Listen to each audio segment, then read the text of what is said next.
నా తండ్రి ఓ సాయి, మరి నీ తల్లి ఎవరోయే? నా తండ్రి ఓ సాయి, మరి నీ తల్లి ఎవరోయే?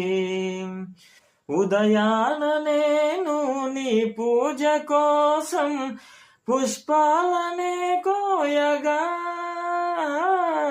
ఉదయాన నేను నీ పూజ కోసం పుష్పాలనే కోయగా, నిన్ను గన్న అమ్మను చూడాలి అంటూ, నిన్ను గన్న అమ్మను చూడాలి అంటూ ప్రతి కొమ్మ ప్రతి రెమ్మ అడిగేనులే.